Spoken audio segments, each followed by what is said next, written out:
আন্দোলনের কথা আপনাদের মনে আছে তো? কিভাবে জেনজি রাস্তায় নেমেছিল? এর পেছনে কি ছিল শুধুই দেশপ্রেম নাকি জেহাদি ড্রাগ? অবাক হচ্ছেন তো? এক চাঞ্চল্যকর তথ্য এসেছে জিও পালসের হাতে।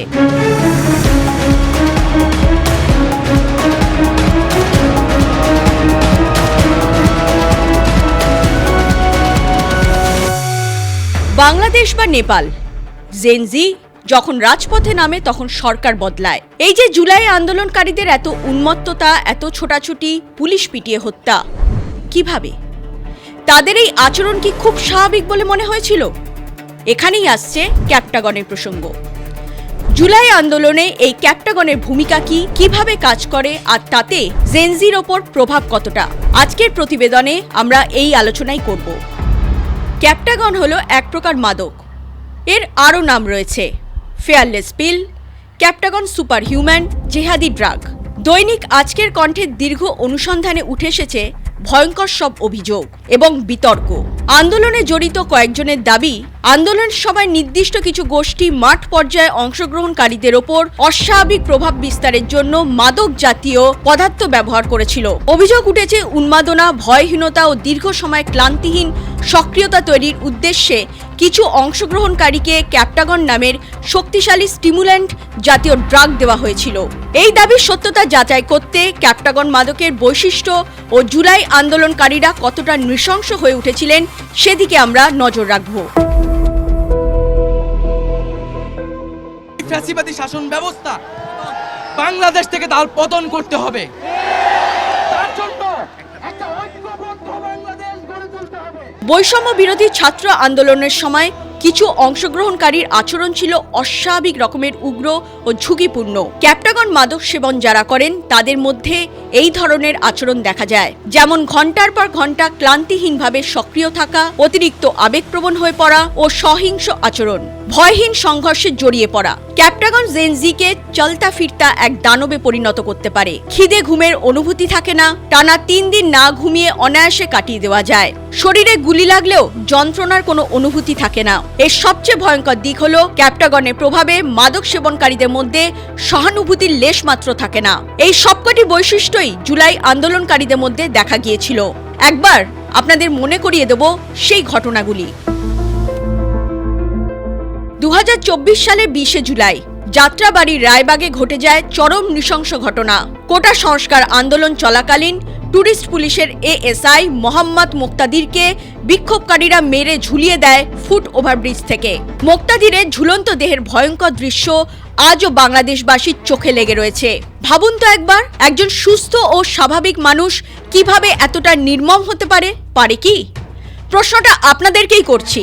মনে পড়ে বানিয়াচং থানার এসআই সন্তোষ চৌধুরী কথা, যাকে 5ই আগস্ট সেনাবাহিনী ঘেরাটোপ থেকে ছিনিয়ে পিটিয়ে মেরেছিল মব। তার নিথর দেহ ঝুলিয়ে দেওয়া হয়েছিল গাছে। আপনাদের কি মনে হয় এগুলি স্বাভাবিক কোনো ঘটনা? 18ই ডিসেম্বর ওসমান হাদির মৃত্যুর পর ফের জ্বলে ওঠে বাংলাদেশ। ভালুকায় এক হিন্দু যুবক দীপু চন্দ্র দাসকে পিটিয়ে মেরে জ্বালিয়ে দেওয়া হয় প্রকাশ্যে। জ্বলন্ত লাশের ছবি ক্যামেরা বন্দি করতে ঠিক ঠিক করছিল ভিড়। সেদিন এই ঘটনা কি আপনাদের স্বাভাবিক বলে মনে হয়েছিল? একবারও আপনাদের মনে প্রশ্ন আসেনি কিভাবে এমনটা করা সম্ভব? আচ্ছা, এই প্রতিবেদন শুনে কি আপনাদের কোথাও সন্দেহ হচ্ছে? ভাবছেন মধ্যপ্রাচ্যের ক্যাপ্টাগন বাংলাদেশে কিভাবে এলো? আদৌ কি এই প্রতিবেদন সঠিক? এরকম নানা প্রশ্ন আপনাদের মনে জেগে উঠছে, তাই তো? এবার আন্দোলন পরবর্তী ছবিটা আপনাদের সামনে তুলে ধরার চেষ্টা করব।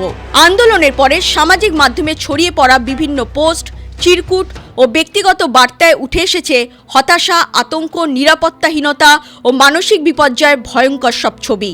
আন্দোলনে অংশ নেওয়া বহু তরুণ তরুণী পরবর্তী সময় চরম হতাশাগ্রস্ত হয়ে আত্মহত্যার পথও বেছে নিয়েছেন। মনোরোগ বিশেষজ্ঞ ও নিরাপত্তা বিশ্লেষকদের একাংশ বলছেন, বড় ধরনের রাজনৈতিক সহিংসতা ও সংঘর্ষের পর PTSD, post traumatic stress disorder, বিষণ্ণতা, মানসিক অবসাদ ও আত্মঘাতী প্রবণতা তৈরি হওয়া অস্বাভাবিক নয়। তাদের মতে সামাজিক চাপ, ভবিষ্যৎ অনিশ্চয়তা, রাজনৈতিক বিভাজন ও ডিজিটাল উস্কানি তরুণদের মধ্যে মানসিক বিপর্যয়ের বড় কারণ হতে পারে।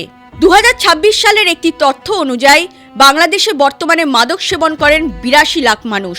শহর থেকে শুরু করে প্রত্যন্ত গ্রামেও মাদকের নেটওয়ার্ক ছড়িয়ে পড়েছে। 2023 সালের জুনে জাতিসংঘের বাণিজ্য ও উন্নয়ন বিষয়ক সংস্থা এক প্রতিবেদনে জানিয়েছিল, শুধু মাদকের কারণে প্রতি বছর বাংলাদেশ থেকে প্রায় 481 মিলিয়ন মার্কিন ডলার পাচার হয়ে যায় বাংলাদেশি টাকায়, যা 5,841 কোটি টাকারও বেশি। সাম্প্রতিক সময়ে বাংলাদেশ হয়ে উঠেছে মাদক পাচারের সেফ ট্রানজিট রুট। ইন্টারনেটের অন্ধকার জগৎ ডার্ক ওয়েবের মাধ্যমে অপ্রচলিত নানা ধরনের ভয়ঙ্কর সব মাদক কিনে দেশে নিয়ে আসছেন মাদক কারবারিরা। এসব মাদকের টাকা মেটানো হচ্ছে বিটকয়েনের মাধ্যমে।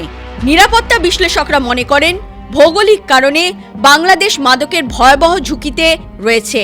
এশিয়ার গোল্ডেন ট্রায়াঙ্গেল, মিয়ানমার, লাওস ও Thailand, golden crescent, Iran, Afghanistan, Pakistan, golden wedge, ভারতের হিমাচল প্রদেশ, উত্তরপ্রদেশ, নেপাল ও ভুটানের কিছু অংশ পরিচিত মাদক চোরাচালানের 3টি প্রধান অঞ্চলে কেন্দ্রে বাংলাদেশের অবস্থান, যার ফলে আন্তর্জাতিক মাদক ব্যবসায়ী চক্র বাংলাদেশকে ট্রানজিট রুট হিসেবে ব্যবহার করছে। বাংলাদেশে মাদক শনাক্ত করার উন্নত প্রযুক্তি কম, এয়ারপোর্টের নিরাপত্তা ব্যবস্থা অতটা শক্তিশালী নয়। দেশের ক্ষমতাধর ও প্রভাবশালীরা এর সঙ্গে জড়িত। ক্যাপটাগনের মতো মাদক বাংলাদেশিদের হাতে আসাটা খুব কঠিন কিছু নয়। এর পেছনে ডিপ স্টেটেরও ভূমিকা থাকতে পারে। ক্যাপটাগন খায় না মাথায় দেয়, এতদিন সেভাবে জানা ছিল না। এখন মধ্যপ্রাচ্যের বাইরেও এর ব্যবহার চোখে পড়ছে। আন্দোলন ও বিদ্রোহের উগ্রতা দেখে ক্যাপটাগনের ব্যবহার আরও বেশি নিশ্চিত হচ্ছে। সিরিয়াকে বলা হয় ক্যাপটাগন উৎপাদনের আতুরঘর। আগে থেকে সতর্ক আমেরিকা 2022 সালে নিজেদের দেশে ক্যাপটাগন বিরোধী আইন চালু করেছিল। জুলাই আন্দোলনে যদি ক্যাপটাগনের মতো মারাত্মক ড্রাগের ব্যবহার হয়ে থাকে, সেটি নিশ্চিত করতে হবে দেশের সরকারকে। ড্রাগ মাফিয়াদের চিহ্নিত করে কড়া ব্যবস্থা নিতে হবে। মাদক দ্রব্য নিয়ন্ত্রণে গত 1 মে থেকে সারা দেশে আইন শৃঙ্খলা রক্ষা বাহিনীর বিশেষ অভিযান শুরু হয়েছে। নবনির্বাচিত বিএনপি সরকার মাদক পাচার রোধে তৎপর হয়ে উঠেছে। নির্বাচিত সরকারের এই তৎপরতা আগামী দিনে জেনজিকে মাদকের হাত থেকে রক্ষা করবে এবং তাদের উজ্জ্বল ভবিষ্যৎ সুনিশ্চিত করবে। দেশকেও বিশৃঙ্খলার হাত থেকে বাঁচাবে। এরকম আরও তথ্য পেতে নজর রাখুন জিওপালস টিভিতে।